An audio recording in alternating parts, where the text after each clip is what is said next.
This is Elsinore, and she's a Jeep Wrangler, unlimited Rubicon, and for how I get around the Cariboo, she is pretty much perfect. I'm not saying this is the best way to explore the Cariboo, period, dead stop, no, not at all. Just the best for me. In fact, pickup trucks far outnumber anything else up here. The Cariboo has highways, roads, and trails to suit almost any kind of exploration. Overland to adventure bikes to touring or rally car, to RV and campers to pure sport bikes or sports cars. Although high-speed stuff is always a little sketchy up here. Things jump out in front of you all the time.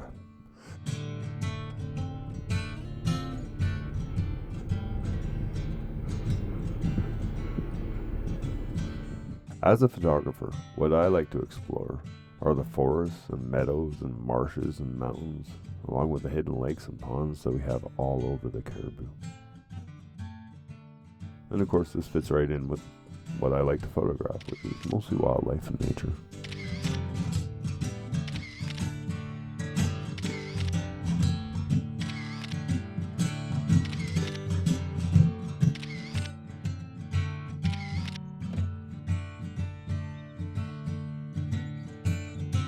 I also like to not pick a specific location, but instead just a general area or even just a direction, then go and explore.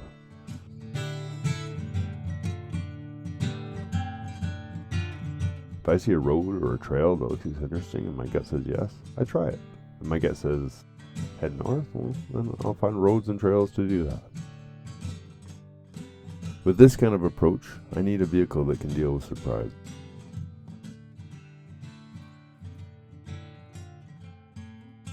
And pretty much any kind of terrain.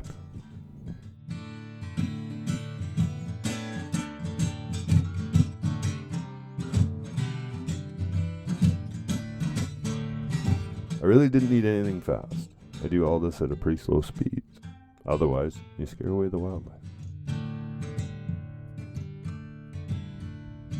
She's by no means an extreme build, but she's got everything I need to get where I want to go.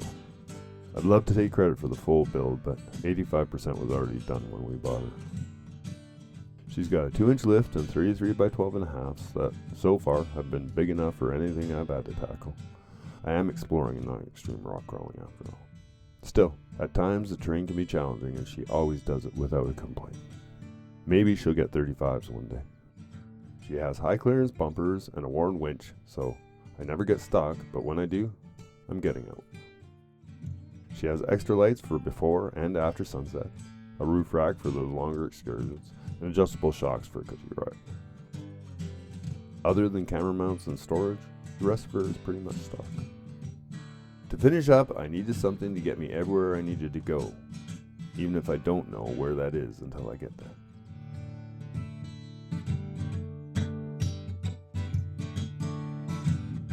It had to be reasonably reliable and something I could work on.